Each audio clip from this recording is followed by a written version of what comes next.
ये देखिएगा ऋग्वेद मंडल नंबर 9, प्रकाशक हैं सार्वदेशिक आर्य प्रतिनिधि सभा, मेहर सिद्धांत भवन, रामलीला मैदान, नई दिल्ली से। और ये छपा कहाँ से? यहाँ से, प्रिंस ऑफसेट प्रिंटर्स, मंडल नंबर 9, सूक्त नंबर 86 का। ऋग्वेद मंडल नंबर 9, सूक्त नंबर 86 और मंत्र नंबर 26। यज्ञ करने वाले यजमानों के लिए परमात्मा सब रास्तों को सुगम करता हुआ उनके विघ्नों को, उनके संकटों को मर्दन करता है, नाश कर देता है, और उनको पवित्र करता हुआ और अपने रूप को सरल करता हुआ, साकार हुआ, अपने रूप को सरल करता हुआ हल्का तेज पुंज का रूप बनाकर आता है। वह कांतिमान परमात्मा। इन्होंने कवि का अर्थ सर्वज्ञ कर दिया। यहाँ लिखना था वो कबीर है, वो कबीर देव है। ये कबीर शब्द है, हम इसको कबीर कहते हैं। कबीर वह को वह बोलते हैं। इसका अर्थ इन्होंने कवि कर दिया और कवि बनाकर इसका अर्थ कर दिया सर्वज्ञ। यहाँ लिखना था कबीर देव।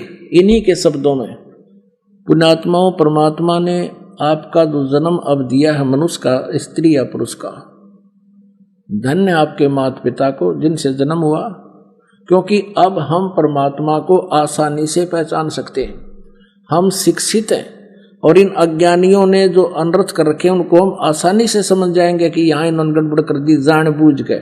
और आज शिक्षा का यदि कोई लाभ है तो भगवान पाने में सहयोग है, अन्यथा इस शिक्षा की कति आवश्यकता नहीं थी। इसने बेईमान बना दिए, हम एक दूसरे के शत्रु बना दिए। 24 घंटे मन में दोष रहता है और उसको अब सेट करने में बहुत समय लग रहा है हमारे को, लेकिन अब हो जाएगी, सारी सेटिंग भी हो जाएगी, ज्ञान हो जाएगा, परमात्मा से हमें घना लाभ मिलने लग जाएगा, तो हम सब बुराइयां त्याग देंगे। तो इस शिक्षा का अगर लाभ है तो परमात्मा पाने में अति सहयोग है। इसके लिए अब आपको दिखाते हैं कि जहां जैसे कवि लिखा, कबीर लिखा है, तो वह लिखना चाहिए था अनुवादकर्ता ने कबीर देव। जैसे इस यजुर्वेद है, ये देखिएगा, ये महर्षि दानव सरस्वती का अनुवाद है।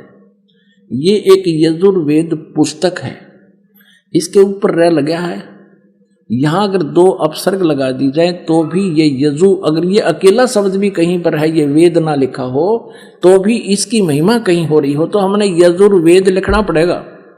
ये देखिएगा महर्षि दानव सरस्वती ने भी ऐसा ही किया है।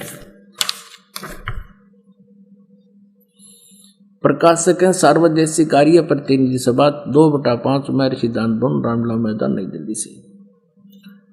ये दानव सरस्वती का ही अनुवाद है और इसके 36वें अध्याय का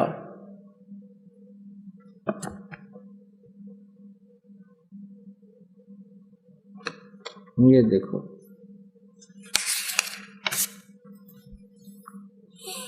ये यजुर्वेद भाषा है और ये है 63 अध्याय, 36वां अध्याय। इसके प्रथम मंत्र में लिखा है रचम वाचम प्रपदे मनो यजु। ये यजु लिखा है, यजु, और ये यजुर्वेद की महिमा है। तो यहां इस दानंद ने अनुवाद करते समय यहां ठीक अनुवाद किया है। यहां लिखा है, इस यजु का अर्थ लिख दिया यजुर्वेद को। ओह, बहुत ठीक किया, यजु शब्द लिख दिया, इसका यजुर्वेद लिखना पड़ा इसने, क्योंकि यजुर्वेद की महिमा चल रही है। और यदि यहाँ यजु का अर्थ कुछ अन्य कर दिया जाए तो यजुर्वेद को कैसे पहचानेंगे, किसकी महिमा है ये? ठीक इसी प्रकार अब हम आते हैं ऋग्वेद में। अब हम इसी प्रकार अब हम ऋग्वेद में, जहां परमात्मा कवि, इन्होंने कबीर लिख दिया, कबीर को कवि कर दिया, उसका अर्थ सर्वज्ञ कर दिया, गलत कर दिया। यहां लिखना था वो कबीर देव है, वो कबीर साहब। हम कबीर साहब के, देव माने साहब कहो, भगवान कहो, अल्लाह को। ये देखिए ऋग्वेद। अब हम ऋग्वेद पर आते हैं, क्योंकि बीच में ये कंसेप्ट क्लियर करना था, इसलिए यजुर्वेद लिया था बीच में। ये वही है, यहां से ये छपा है। प्रकाशक है अभी हम पढ़ रहे थे इसको, वही है। ये देखिएगा, ऋग्वेद मंडल नंबर 9 सूक्त 86 का मंत्र हम 26 पढ़ रहे हैं। देख कितना स्पष्ट है इसमें। ये कबीर लिखा, कबीर अत्यय, तो इसको इन्होंने ऐसा लिख दिया, 2 अपसर्ग लगा दिए, तो फिर भी यहां लिखना था वो कबीर देव, कबीर देव लिखना था। जैसे ये है ऋग्वेद मंडल नंबर 9 सूक्त 20, इसका मंत्र नंबर 1 में यहां लिखा है वो कबीर देव, कबीर देव, वो कबीर देव। ये कबीर साहब लिखना चाहिए था, कबीर परमेश्वर।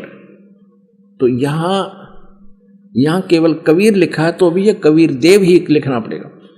यज्ञ करने वाले यजमानों के लिए परमात्मा, यज्ञ करने वाले यजमानों माने साधना करने वाले भक्तों के लिए परमात्मा सब रास्तों को सुगम करता हुआ उनके विघ्नों को मर्दन करता है, उनके संकटों का नाश कर देता है और उनको पवित्र करता हुआ और अपने रूप को सरल करता हुआ वह कांति में, यानी परमात्मा कबीर देव, वो लिखना था वह कबीर देव, कबीर साहब विद्युत के समान क्रीड़ा करता हुआ, यानी बहुत शीघ्र गति से चलता हुआ वर्णीय पुरुष को प्राप्त होता है, श्रेष्ठ अच्छी आत्मा को मिलता है, गति करके वहां से चल कर आता है। ये देखिएगा। अब 27 में ऋग्वेद मंडल नंबर 9 सूक्त नंबर 86 मंत्र 27 में क्या कहा है कि प्रेम की वे, हम यहां लिखेंगे जो परमात्मा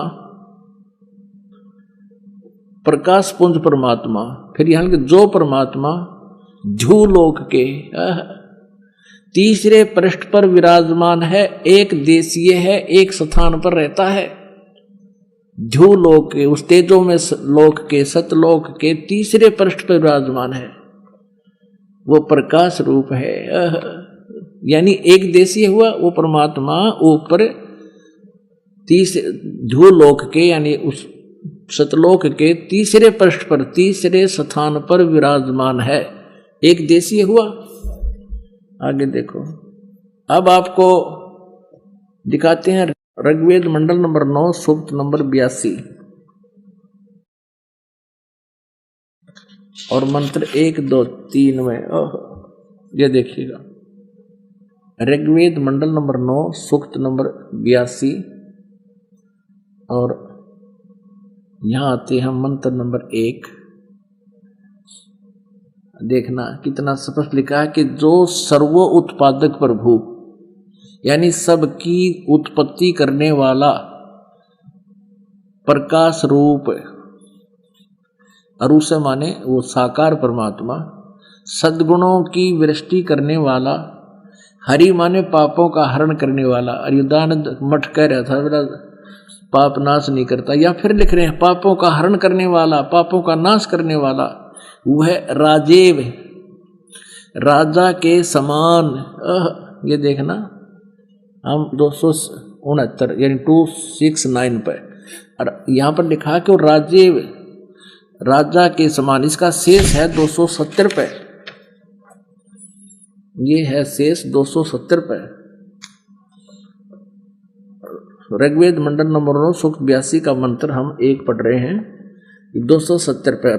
राजा के समान दर्शनीय है, दर्शनीय देखने योग्य है, राजा के समान साकार है, मनुष्य दृश्य है, वह पृथ्वी आदि लोक लोकांतरों के चारों ओर शब्दमान हो रहा है। वह वर्णीय पुरुष को, श्रेष्ठ, वर्णीय माने श्रेष्ठ भक्त पुरुष को, व्यक्ति को, जो दृढ़ भक्त है उसको पवित्र करता हुआ प्राप्त होता है।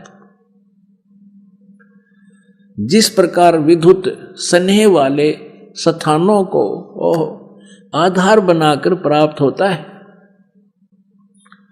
और वो उसका उद्देश्य क्या होता है ये देखिएगा दूसरे मंत्र में, वो किस उद्देश्य से आता है वो परमात्मा। ये कबीर शब्द है यहां पर, कबीर मूल पाठ में कबीर वेदस्य, ये परमात्मन उपदेश करने की इच्छा से आप महापुरुषों को प्राप्त होते हो, सच्चा ज्ञान देने के लिए आते हो, और आप कांति अत्यंत गतिशील पदार्थ के समान हमारे आध्यात्मिक यज्ञ को प्राप्त होते हो, यानी अत्यंत गतिशील पदार्थ के समान, यानी बिजली जैसी गति से आप चलते हो। आप ये फिर सर्वज्ञ लिख दिया, आप कबीर देव हैं, आप कबीर साहब हैं, शुद्ध स्वरूप हैं। आगे आगे, आप पापों को दूर करके, हे सोम, हे अमर परमात्मा, आप हमको सुख दें अपना आत्माओं।